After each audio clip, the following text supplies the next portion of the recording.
I hadn't planned on going to the reunion.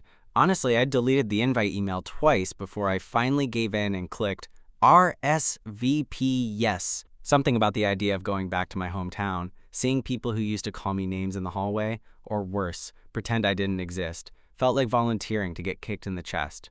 But then I saw Noah's name on the confirmed attending list, and that changed everything.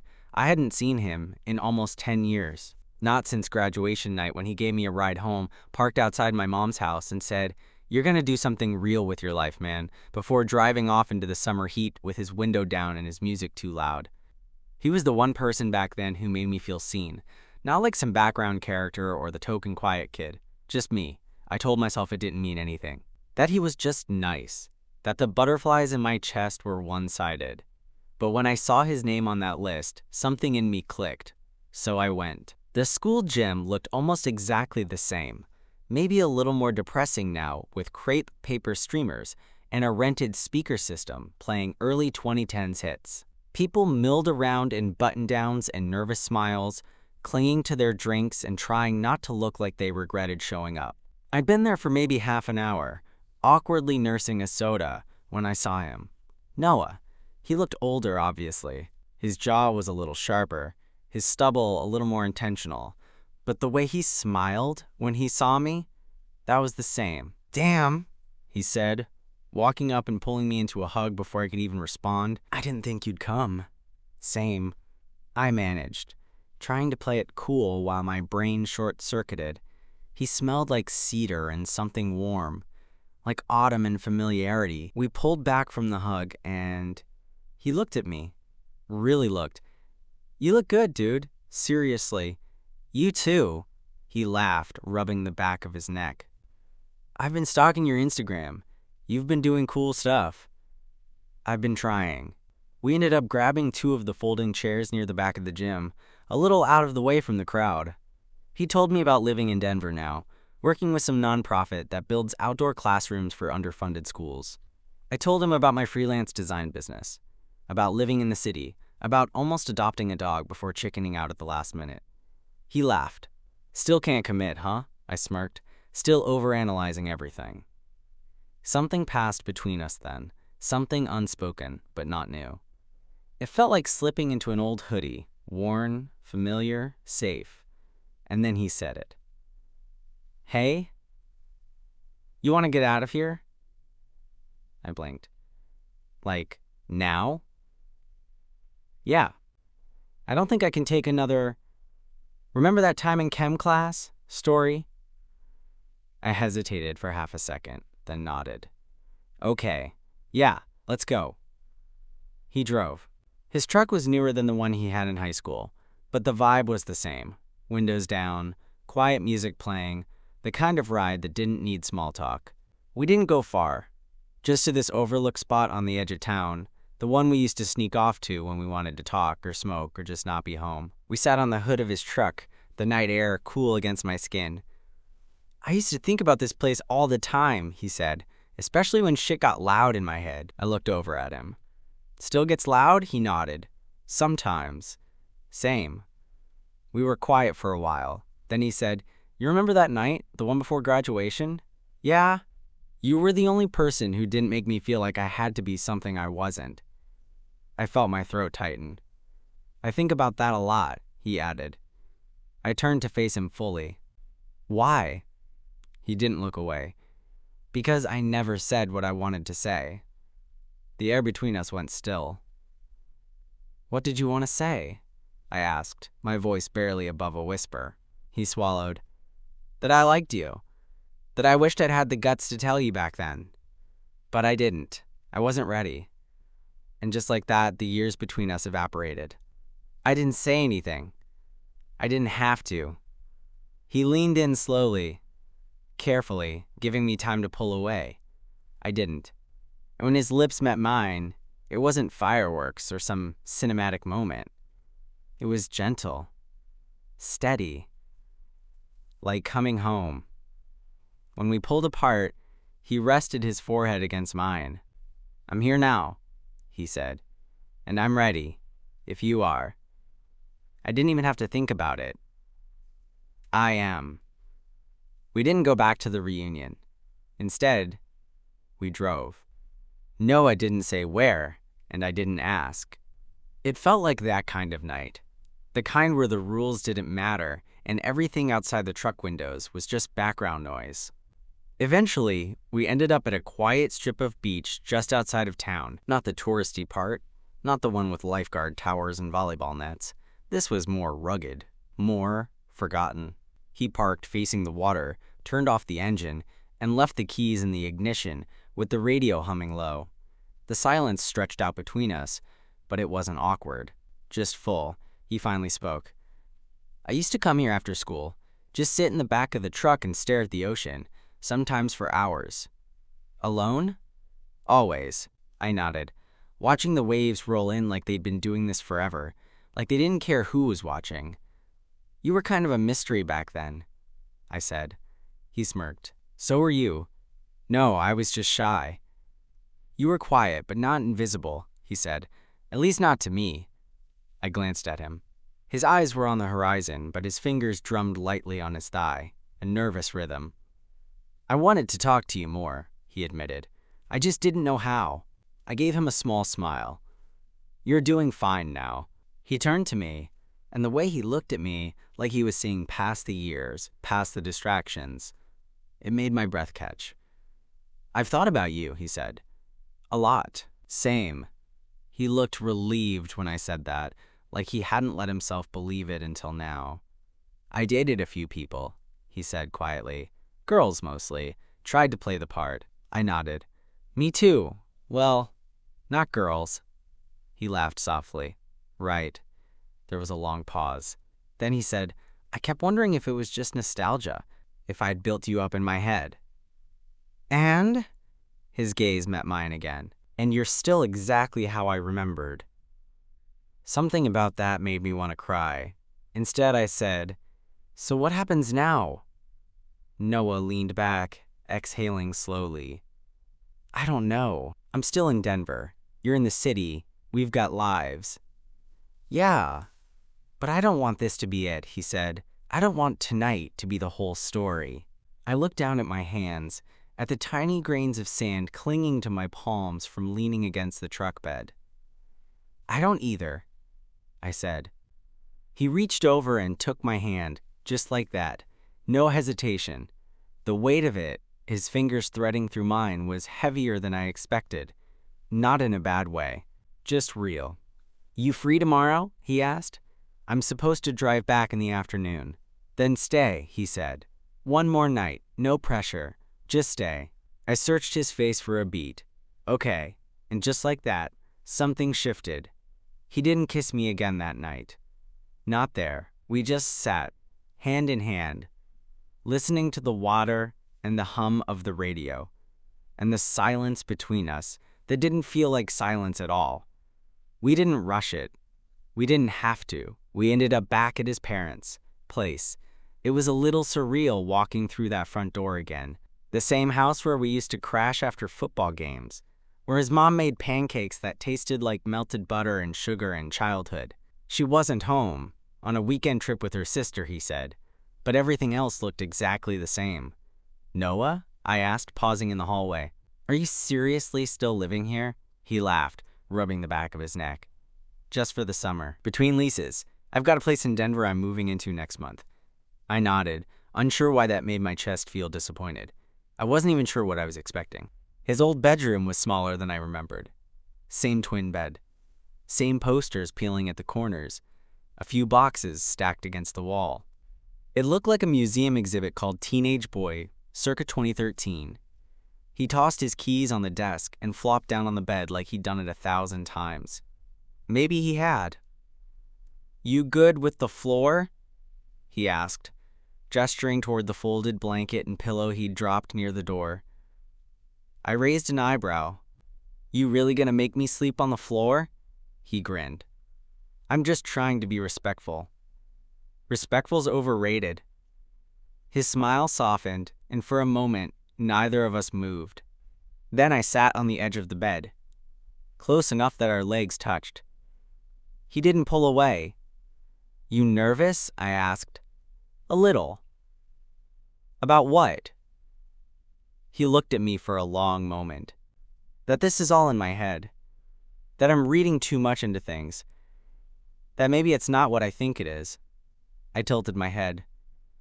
What do you think it is? He hesitated. Something. That made me smile. Same. That night we didn't sleep together. We didn't even kiss. We lay on that tiny bed, somehow both fitting, barely, and talked. About stupid stuff. About high school memories and old friends we'd lost touch with. About how he used to smoke out of a makeshift bong behind the gym, and how I once cried after failing a math test because I thought it meant I wouldn't get into college. He told me about Denver, about hiking on weekends, how he'd started running because it helped with the stress, how he'd finally gone to therapy last year after putting it off forever. I didn't know how to say half the stuff I was feeling, he admitted. I still don't, but I'm trying. You're doing fine, I said. At some point, the conversation drifted off. He was lying on his side, facing me. The moonlight from the window lit half of his face, and I found myself watching the way his eyes moved as he drifted closer to sleep. And then, softly, barely audible, he said, I used to dream about this. About what? Falling asleep next to you. I didn't say anything. I just let my hand find his under the blanket, fingers curling slowly, gently, and that's how we fell asleep. Not tangled up, not desperate, just together, like it was the most natural thing in the world. I woke up to sunlight filtering through the blinds and the quiet sound of birds outside the window. For a second, I didn't remember where I was. Then I felt it, his hand still resting on mine, warm under the blanket. Noah was still asleep. He looked younger like this, softer. The edges of his usual confidence, smoothed out by sleep and early light. I didn't move.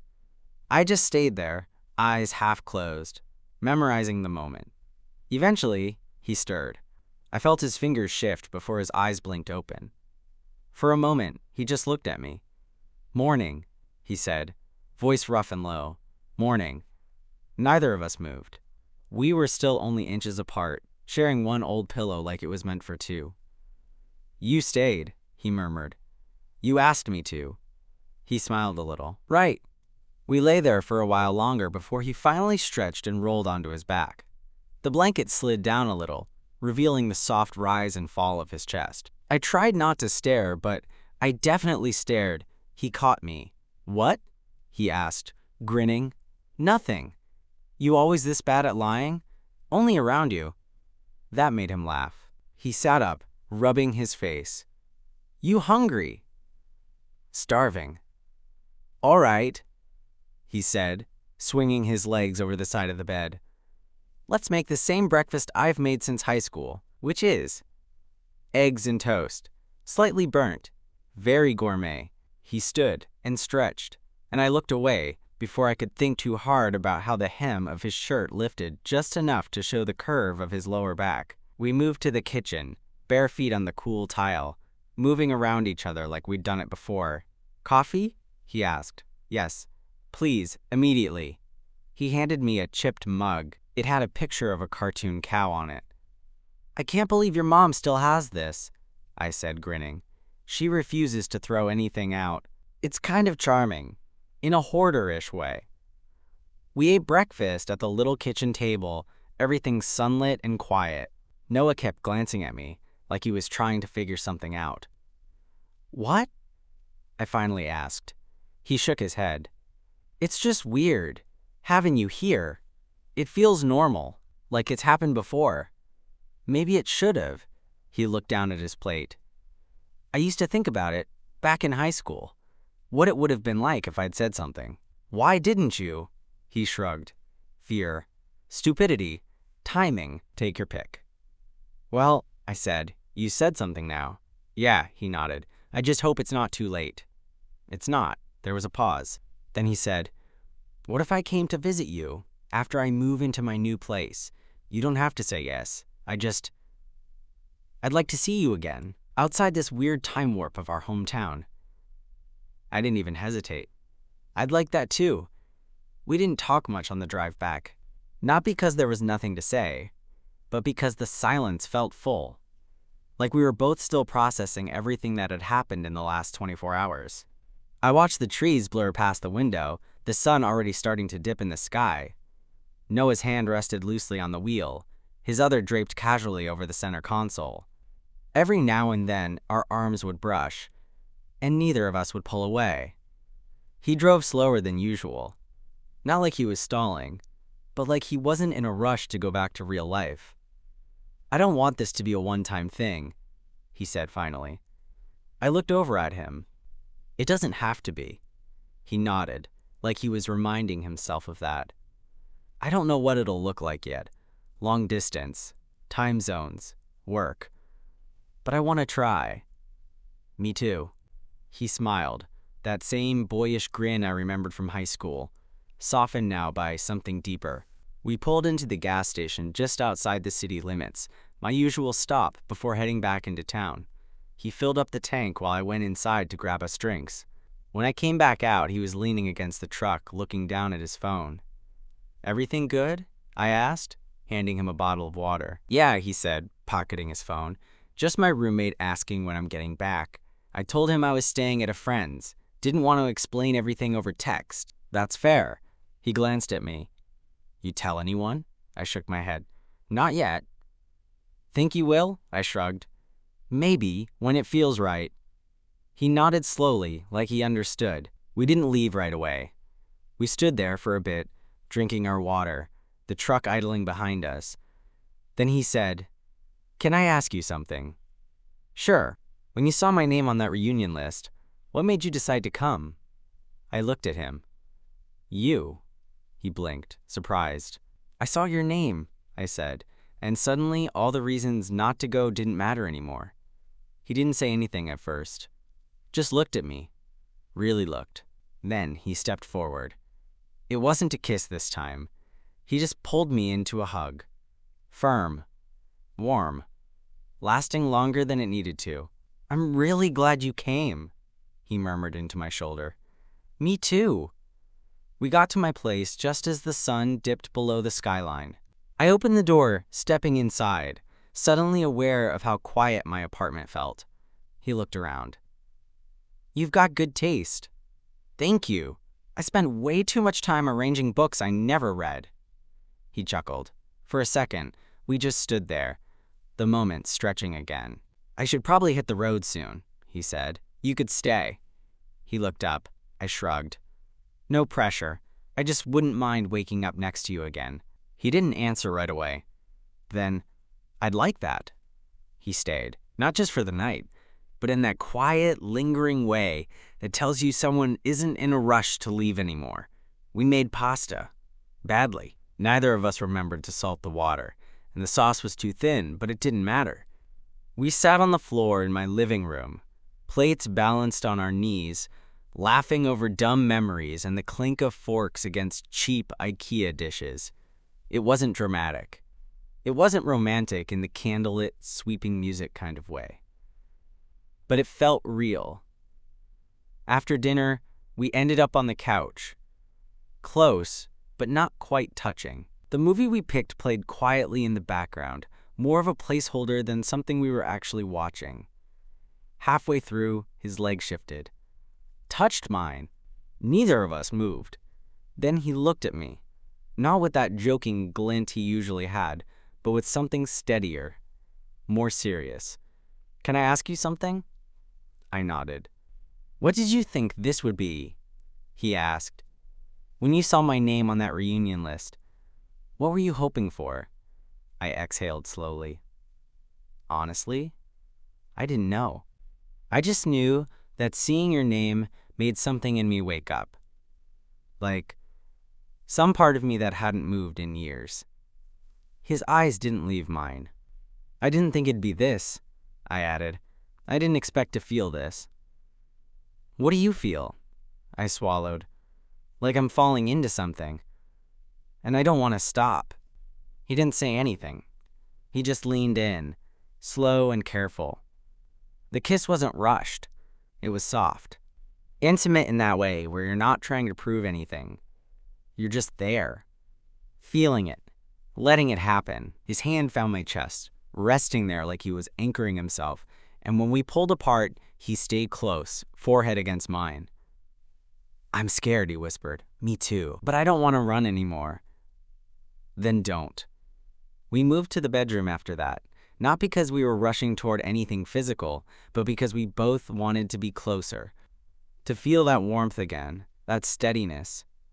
We lay in bed fully clothed, just facing each other, his hand on my shoulder, my arm across his waist.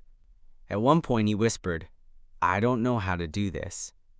"You don't have to," I said. "We'll figure it out." He nodded, pressing his face gently into my chest. That night, we didn't talk much. We didn't need to. Just the rise and fall of our breath in sync, the weight of his body against mine, the quiet hum of something neither of us could name yet, but both of us knew was real. I woke up before him. It was still dark out, just the softest bit of blue bleeding in through the window. The room was quiet, too quiet for my usual city mornings, but I didn't mind. Noah's arm was draped across my chest, heavy with sleep. His face was pressed against my shoulder, breath warm and even. He looked peaceful, like the weight he carried yesterday, maybe the weight he'd been carrying for years, had finally eased up.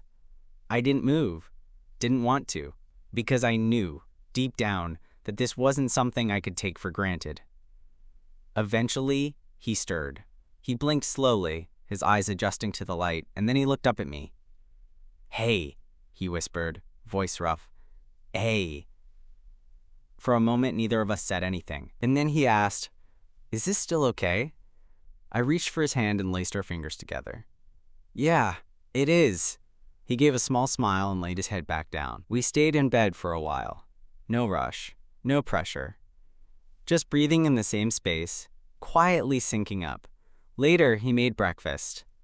"Better than last time. See? I'm learning," he said, holding up a piece of toast that wasn't black for once. "Proud of you," I teased. We ate at the counter this time, knees bumping under the bar stools, his foot resting lightly against mine. At one point I looked at him and asked, "So, what do we tell people?" He paused, setting down his fork. "You mean like, who we are?" I nodded. "Yeah."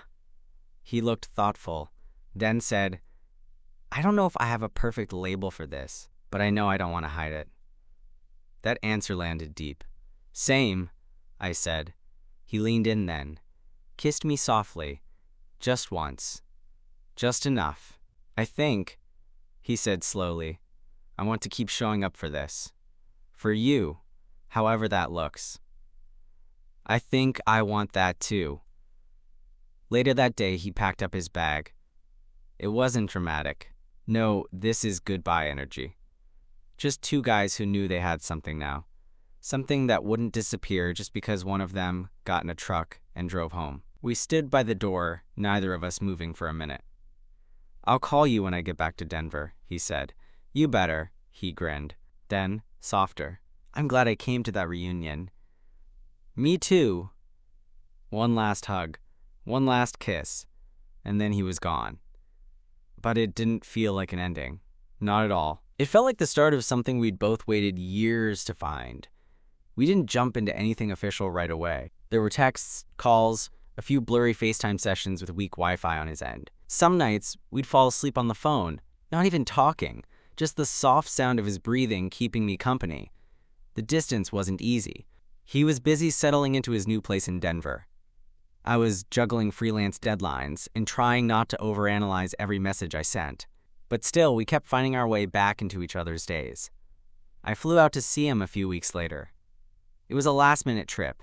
Cheap ticket, just a backpack and a half-charged Kindle I never opened. He picked me up from the airport, grinning like he couldn't believe I was real.